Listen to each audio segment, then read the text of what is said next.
Hey guys, welcome back to my channel. First of all, I just want to thank everyone for supporting my last video, which was my transgender timeline video.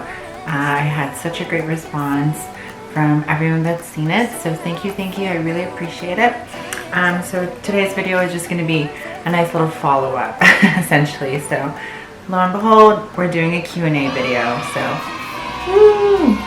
I think this is going to be the first of many because there have been a lot of questions out there in regards to my transition and how I've gone about mine, and so I'm going to be reading some questions that I've gotten from social media like Instagram, Reddit, and as well as like Facebook and stuff. So keep watching.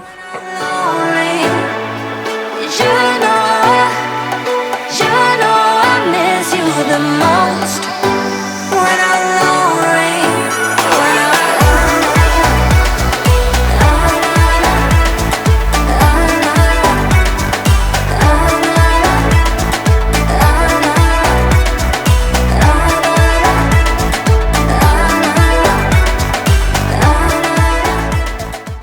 Okay guys, I'm going to be reading some questions. So first question, how did you find out or know you were trans? So I've always kind of known as a little baby, little toddler. I just didn't think about gender growing up. I liked what I liked. I just was always feminine. I liked everything feminine. My parents took notice, I think, at a young age, as well as my brothers. I liked everything girly in terms of cartoons, video games. I played as always the female character. I just had this weird inkling that I was different all throughout my childhood until in the 4th grade, eventually we talked about puberty. And funny enough, they had a diagram on the board, and the teacher was like, this is what you're going to grow into, this is what puberty is going to do to your body. As a male, you're going to grow this, and you're going to get big and get hairy, and I was just like devastated because I just assumed at some point, just like the video games that I would play, you get to pick which character you would grow into, like the male body or the female form, and I just assumed I would get to pick to be like Sailor Moon or Sailor Mercury and kind of, have that feminine full shebang, which was a hard reality to like soak in at a young age. So ever since then, by default, I was just like, I guess I'm gay. So I didn't really know what trans was. Fast forward to when I was 19, when I had first started clubbing here in Canada, and I have come across a real trans woman on the street in the nightlife, and she was just like, you're so pretty, you're so feminine, like, are you transitioning? And I was just like in so much denial. I'm like, no, I don't know what the hell you're talking about.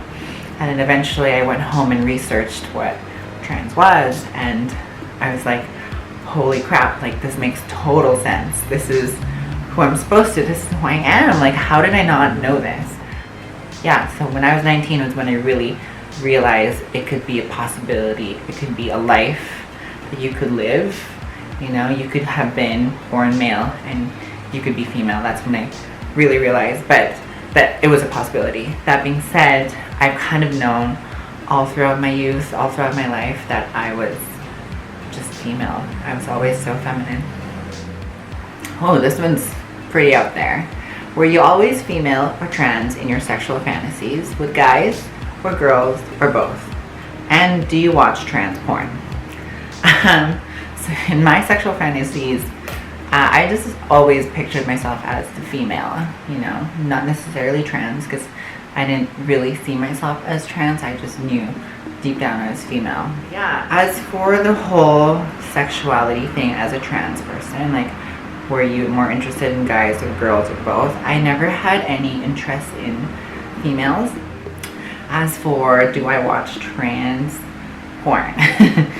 No. So I grew up watching predominantly gay porn because I was interested in men and masculinity. That's what I find very appealing.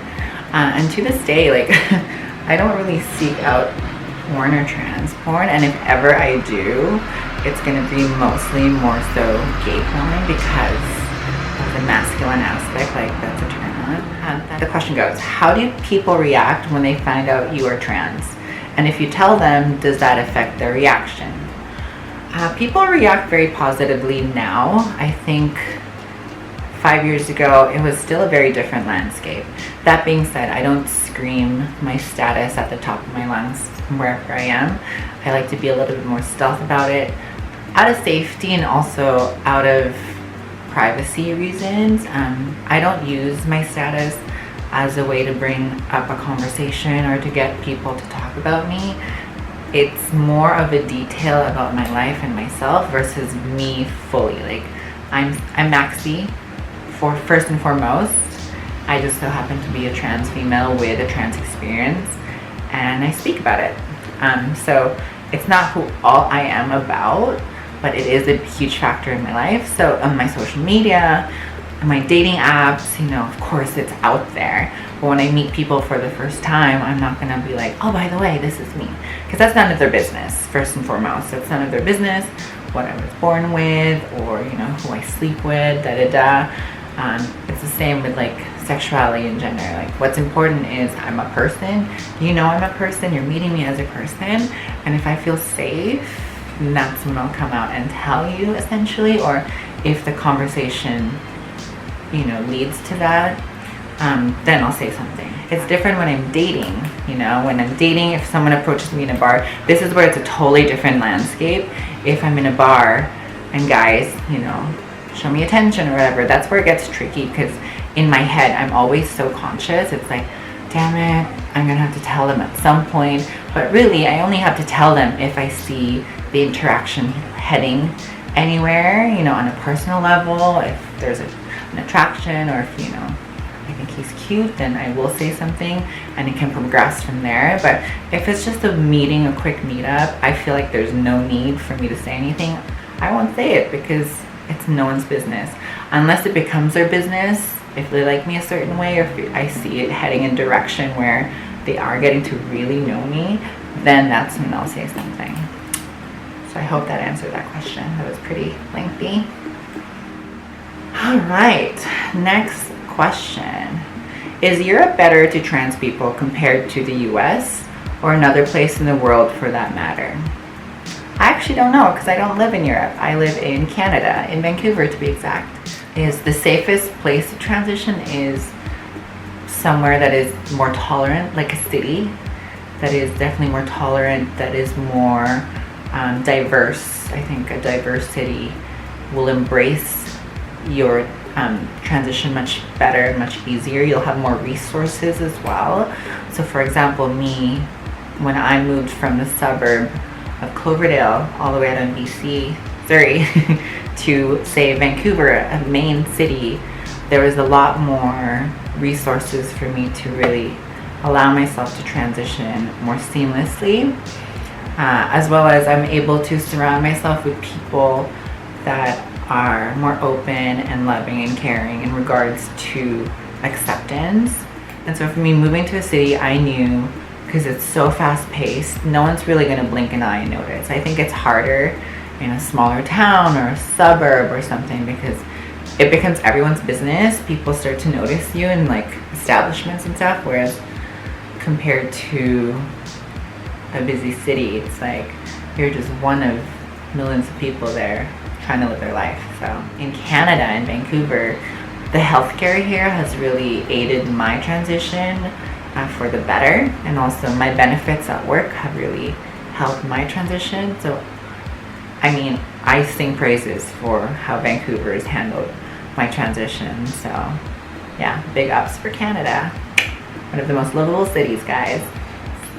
When did you know you were trans? I guess reverting back to that earlier question is, I didn't know I was trans. I just felt that I was always female. I felt I was a woman. I had my first crush when I was, you know, grade 1 or pre-K or whatever it's called. No, grade 1. He was my gym teacher. So buff. But anyways, I knew I liked men at that point. I knew I was just like a girly girl. So I didn't know I was trans. I just knew I was female. If you could give pre-transition advice to yourself, what would it be? That's really good. If I could give myself pre-transition advice, it would just to be my body. My worth is with who I am as a person, as a female, as an empowered female, and what I give to my friends and family and what energy I give to society. That is my worth. It's not whether a guy likes me, or if it's not whether I'm passable, you know. I think one of the biggest things I had a hard time with coping early on in my transition is my self-worth, and, you know, using sex and my body as a means to accept myself. And it was a dangerous path, you know, trying to date and try to find self-worth at the same time, because navigating chasers and stuff was just hard. So I think that's the advice I would give, is be more in tune with who you are and trusting in the process, and not thinking your worth was with physicality, but what's here and here. Next question is the biggest difference you notice now living as a woman. So I've kind of talked about this briefly with a lot of my other friends, is not realizing what women go through on a day-to-day basis in regards to being sexualized, being seen as objects.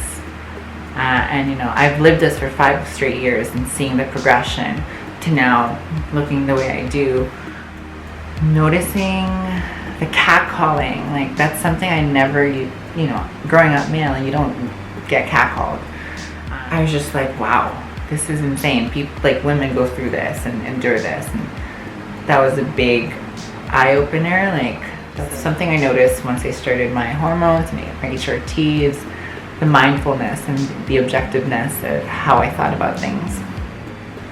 Next question is the best part about living as a woman. Well, first and foremost is I'm living as myself. So absolutely number one, I'm me, 100% me. I'm able to experience life as who I'm supposed to be. I think that's the biggest thing that's important. Living as a woman. That's the best part about it, other than being hyper feminine. Like, I'm stereotypically that hyper femme female, like trans feminine identity. Like, I love girly things and I get to live that fantasy. So yeah. What is one thing that someone thinking of transitioning should know? One thing. That's very hard. One thing is, it's a journey and it's not a race. It can twist and turn. Like, it's such a roller coaster of a journey that it's never streamlined. I think that's what I'm trying to say. Don't expect it to be a straight, easy course. A transition is a winding road where you learn a lot about yourself. You learn a lot about your friends and family, your support system. You learn a lot about society and how the world views you as an identity, and you also learn about yourself. So it's never point A to B. It's a long journey that has a lot of twists and turns. So that is my answer to that, my friend. Do you have any other general advice? General advice is, let's see, general advice is do it at your own pace. Transitioning takes a lot of mental toughness and a lot of preparation, but also a lot of adaptability as well. Again, a lot of things will be thrown at you, thrown into your face, thrown into your brain. You're gonna have to adapt to the different emotions that arise within you due to either your HRT and your hormones changing or the way people are perceiving you. One thing I know is when you transition is you're so hyper aware of your environment because you're so scared of people either figuring you out or finding out about you. You're so hyper aware and you're afraid. Otherwise, find someone that you really trust, that you can rely on. I know I have my best friend John. my family, my friends, my girlfriends, my coworkers that are in full support. So make sure you have a support system within yourself, but also within your circle. One thing that has come up when asking these questions to other people is how amazing boobs are. Are they amazing? Why or why not? So boobs are freaking amazing. I love them. For me, this was my idea of a sex change. If you haven't watched my transgender breast augmentation video, I'm going to link all of that below. Please watch. It's a two-parter. I don't think I will ever consider sexual reassignment. For me, my dysphoria or dysmorphia as well has always been my appearance and how I see myself in the mirror and my reflection. Like that song by Mulan, you know, who's this girl I see staring straight back at me? Why is my reflection someone I don't know? That's how I felt growing up. And so for me, it was about matching my reflection to what I saw to my actual shell. And so I don't believe you need surgery to feel complete. I'm not trying to say every transition needs to end up in some sort of surgery. No, that is not the case. That being said, it's really a very subjective case-by-case sort of thing where if you're happy with how your hormones have changed your appearance, you can stop there. Surgery is just for myself personally what has made me fully complete as female. So that's my answer to that. All right, so that is all my questions for now. Again, thank you so much for everyone that have asked all these questions that I've compiled. I hope my answers helped clarify a lot of these things. If you do have more questions in regards to my own transition and how I came about mine, please feel free to leave a comment or send me a message and maybe I'll do another part answering these questions. As far as the rest of my journey, you're welcome to again rewatch my timeline video, which I will link right below, as well as my breast augmentation video, which I will also link down below. As for one of the questions in regards to my boobs, I will be doing a follow-up boob vlog video in regards to how they're doing 7 months post-op. So keep watch for that. And again, thank you for watching, guys. I hope I was able to bring you into my journey and keep smiling, keep going. Remember, life is short. Live life as your most authentic self. Bye.